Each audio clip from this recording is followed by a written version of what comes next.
हर हर महादेव दोस्तों। तो दोस्तों, बेलपत्री आपको किस दिन तोड़ना चाहिए? क्या सावन में बेलपत्री आप तोड़ सकते हैं या नहीं? बेलपत्री का पौधा अगर आपके घर में लगा हुआ है तो क्या हम बेलपत्री घर के पौधे से तोड़कर शिवलिंग पर चढ़ा सकते हैं या नहीं? बेलपत्री कौन सी ऐसी तिथि है जिसमें हमें बेलपत्री नहीं तोड़ना चाहिए? तो बेलपत्री तोड़ने के सभी महत्वपूर्ण बातें हम आपको इस वीडियो में बताएंगे दोस्तों। तो वीडियो को पूरा देखिएगा और यहाँ पर एक छोटी सी रिक्वेस्ट करेंगे, अगर आप चैनल पर पहली बार आए हैं तो प्लीज़ चैनल को सब्सक्राइब कर लीजिएगा और मेरा वीडियो थोड़ा भी पसंद आता है तो प्लीज़ एक लाइक मार के जाइएगा, क्योंकि आपकी एक लाइक एक सब्सक्राइब से हमें बहुत ही अधिक हिम्मत और प्रेरणा मिलती है दोस्तों। तो चलिए अब जान लेते हैं कि बेलपत्री हमें किस दिन नहीं तोड़ना चाहिए और क्या सावन में बेलपत्री तोड़ना चाहिए या नहीं तोड़ना चाहिए। तो देखिए, सबसे पहले जो हमारे बेलपत्री का पेड़ है वो हमारा देव वृक्ष है। देव वृक्ष कौन कौन से होते हैं? पीपल, बरगद, नीम, केला और बेलपत्री। ये पौधे जो होते हैं ये हमारे समी का पौधा, जैसे कि ये भी हमारे क्या होते हैं? देव वृक्ष होते हैं। और जितने भी हमारे देव वृक्ष होते हैं उनको कभी भी रात में स्पर्श नहीं करना चाहिए, रात में बेलपत्री नहीं तोड़ना चाहिए, इस बात का ध्यान रखिएगा। रात में बेलपत्री बिल्कुल भी आपको नहीं तोड़ना है, ना ही कभी आपको देव वृक्ष को स्पर्श करना है। वृक्ष कोई भी हो, कभी भी सांझ के बाद, शाम के 6 बजे के बाद आपको कभी भी स्पर्श नहीं करना है, कभी भी नहीं छूना है, इस बात का ध्यान रखिएगा।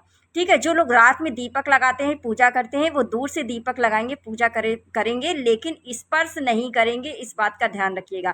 बेलपत्री में जो लोग, इस सावन शुरू हो रहा है, 30 तारीख से सावन शुरू हो रहा है, अगर आप लोग चाहते हैं कि बेलपत्री में दीपक लगाना प्रतिदिन सावन में, तो आप लोग दीपक लगाइए, लेकिन वृक्ष को छूना नहीं चाहिए। दूर से आप दीपक लगाइए, हाथ जोड़िए और अपनी मनोकामना को बोलिए, क्योंकि सांझ के बाद, सांझ के पहले तो आप छू सकते हैं पेड़ को, लेकिन सांझ होने के बाद आपको स्पर्श नहीं करना चाहिए किसी भी देव वृक्ष को।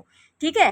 अब जान लेते हैं क्या सावन में बेलपत्री तोड़ना चाहिए या नहीं तोड़ना चाहिए। तो देखिए, सावन में आप बिल्कुल बेलपत्री तोड़ सकते हैं, लेकिन जो मैं लास्ट में तिथियां बताऊंगी उन तिथियों का को भूल कर भी आपको बेलपत्री नहीं तोड़ना है। और खास करके एक तिथि ऐसी है जिसमें आपको बिल्कुल भी कभी भी नहीं तोड़ना है बेलपत्री, इस बात का ध्यान रखिएगा, नहीं तो आपके सौभाग्य में कमी आएगी। ठीक है।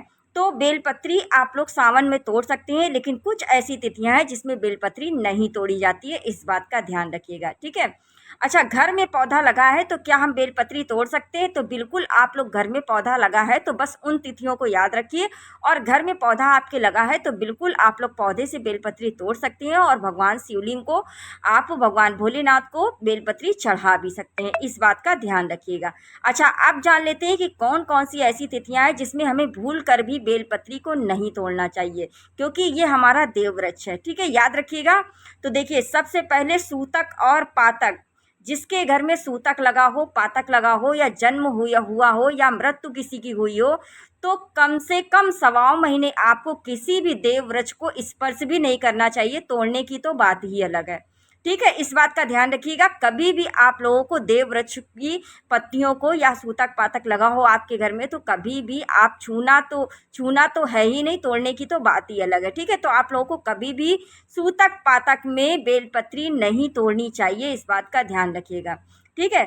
दूसरी हो गई अमावस तिथि। अमावस तिथि पर भी कभी भी आपको बेलपत्री नहीं तोड़ना चाहिए। दूसरी हो गई प्रदोष तिथि। प्रदोष तिथि को भी आपको अमावस, प्रदोष और हो गई पूर्णिमा तिथि। तो ये 3 तिथियों पर आपको भूल कर भी आप लोगों को ध्यान रखिएगा कि आप लोगों को बेलपत्री नहीं तोड़ना है।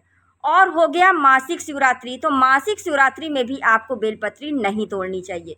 मासिक शिवरात्रि, प्रदोष और अमावस और पूर्णिमा, इन 4 तिथियों पर आप लोगों को बेलपत्री नहीं तोड़नी चाहिए। अब जान लेते हैं क्या सोमवार को हमें बेलपत्री तोड़नी चाहिए? तो जी नहीं, सोमवार भगवान भोलेनाथ का दिन होता है और देव वृक्ष होता है। भगवान भोलेनाथ उस देव वृक्ष में निवास करते हैं। अपने उनको बेलपत्री का पेड़ क्यों पसंद है? क्योंकि बेलपत्री का जो पेड़ है वो माता पार्वती के अस्त्रों से उत्पन्न हुआ है, इसलिए कभी भी बेलपत्री के पेड़ को या बेलपत्री को कभी भी आप स्पर्श ना करें सोमवार के दिन, और दूर से आप हाथ जोड़ें, दीपक लगाएं, पूजा पाठ करें, जल दें, लेकिन आप क्या करें कि बेलपत्री सोमवार के दिन आपको नहीं तोड़नी चाहिए, इस बात का ध्यान रखिएगा। ठीक है। तो अब जान लेते हैं कि बेलपत्री आपको किस दिन नहीं तोड़ना चाहिए, जो आपके लिए बिल्कुल भी शुभ नहीं है।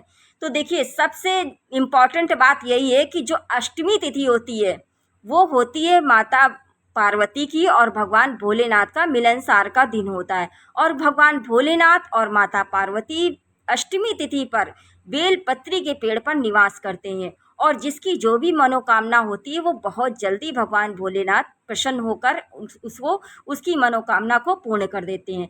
तो इसलिए भूल कर भी अष्टमी के दिन बेलपत्री आपको नहीं तोड़ना चाहिए। अष्टमी तिथि बेहद ही खास होती है अखंड सौभाग्य के लिए। आपके लिए कोई भी कैसी भी मनोकामना हो बहुत जल्दी ही पूर्ण हो जाती है अष्टमी तिथि। इसलिए अष्टमी तिथि बेहद ही खास है। आप जो भी मनोकामना को मांगेंगे बेलपत्री के पेड़ के नीचे वो बहुत जल्दी आपकी पूरी हो जाती है। और वैसे भी कलयुग में प्रत्यक्ष देवता भगवान भोलेनाथ ही है, और भगवान भोलेनाथ एक लोटा जल से सिर्फ प्रसन्न हो जाते हैं, अति शीघ्र ही आपकी मनोकामना को पूरी कर देते हैं।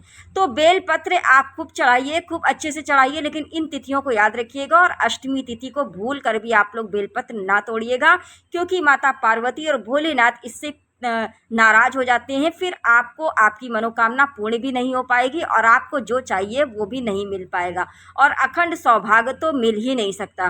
तो बेलपत्री कभी भी अष्टमी के दिन ना तोड़िएगा। जैसे कि हमारे बुजुर्ग बताते थे, कभी भी अष्टमी के दिन पेड़ पर चढ़ना भी नहीं चाहिए, किसी भी बच्चे को छूना नहीं चाहिए, किसी भी बच्चे को पेड़ पर कभी भी भूल कर भी ना चढ़ने दे, क्योंकि ये देव वृक्ष होता है। ठीक है, तो देव वृक्ष में याद रखिएगा, भूल कर भी आप लोग अष्टमी के दिन बेलपत्री को ना तोड़ें, ना छुएं, ना स्पर्श करें तो ज़्यादा अच्छा रहेगा। और जो भी आपकी मनोकामना हो अष्टमी की तिथि पर अगर आप मांगते हैं, मनोकामना को पूर्ण करवाना चाहते हैं, तो बहुत जल्दी आपकी अष्टमी तिथि पर पूर्ण हो जाती है। तो आशा करती हूँ कि मैंने बेलपत्री से संबंधित सभी महत्वपूर्ण बातें मैंने आपको बताई है दोस्तों। तो वीडियो को थोड़ा भी पसंद आया हो मेरा, तो प्लीज़ कमेंट में हर हर महादेव लिखकर चैनल को सब्सक्राइब कर लिए। और अगर थोड़ा भी पसंद आया हो तो किसी के साथ भी शेयर कर सकते हैं, लाइक कर सकते हैं। चलिए दोस्तों, मिलते हैं नेक्स्ट वीडियो में। सभी को हर हर महादेव।